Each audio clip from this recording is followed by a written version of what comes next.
What if the ring crowned her instead? Not a monster, a queen, beautiful, terrible, absolute. What if Galadriel accepted Sauron's hand? In one quiet touch, her light stopped resisting darkness and began to shape it. In the forge, Celebrimbor fell to his knees. Creation became obedience, hammered into gold before her silent command. Then Galadriel took the first ring herself, not as a gift, but as law over every crown. When Gil-galad read the warning, the alliance was already broken. The old world had lost its center. The Silver Army marched west. Galadriel rode at its head, not to save kingdoms, but to make them kneel. He charged. She raised one hand. Steel failed, and his crown fell. The Hidden Valley surrendered without battle. Its lord lowered his blade, choosing survival over glory. Inside the volcanic forge, Galadriel and Sauron shaped a new ring together. Not a weapon, but a law. When the metal cooled, its beauty turned colder than mercy. One ring carried the will of two powers. She entered the mountain halls alone, axes lowered. The dwarves saw no savior, only command. The dwarven king accepted her gift. Behind him, the mines began to move in perfect rhythm. Even the ancient fire beneath the mountain lay dead at her feet, chained as proof of conquest. The island empire of Numenor crossed the ocean to end her reign. But on the silent shore, the Númenóreans found no army, only Galadriel walking toward them across the water. The island king bent his knee on his own deck. His army lowered its shields before her. Surrender was not enough. The first rebels were chained in the square, and fear became public law. Then the white tree burned. The old symbol of grace became ash under a silent occupation. Then came her new order, 9 faceless knights.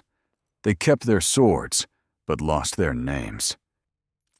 They rode beneath dead skies in white hoods and iron masks. Not ghosts, soldiers of obedience. Across the wide plains of Rohan, villages were searched, and their legendary horses seized. Her occupation became administration. Every road was marked, every gate measured, every life counted beneath her rule. Then the river itself carried their myth. Galadriel and Sauron rose in stone, guarding every passage west. Across the sea, 5 sages arrived too late. Gandalf stepped onto a wounded shore and felt the world had changed. In the white-black tower, he begged Galadriel to remember the light. Above him, she and Sauron did not move. When mercy failed, Gandalf raised the last flame. It was small, honest, and hopeless against her silence. She answered with the ring. No spell exploded.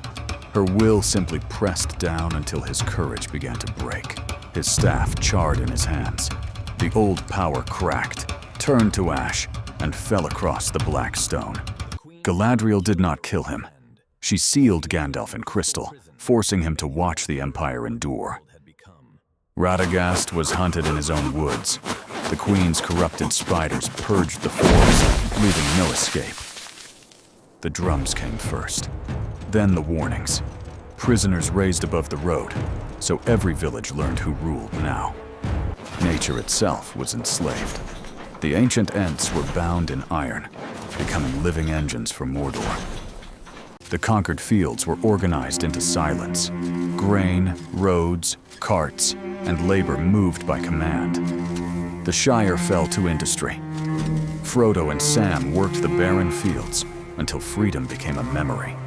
Ranks of silver armor gathered beside creatures once called enemies.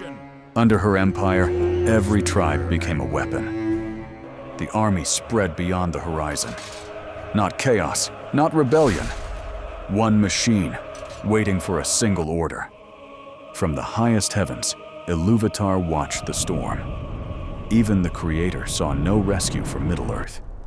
At the center of the new world, she raised a city of white stone and black obedience. Inside its halls, Nations brought tribute.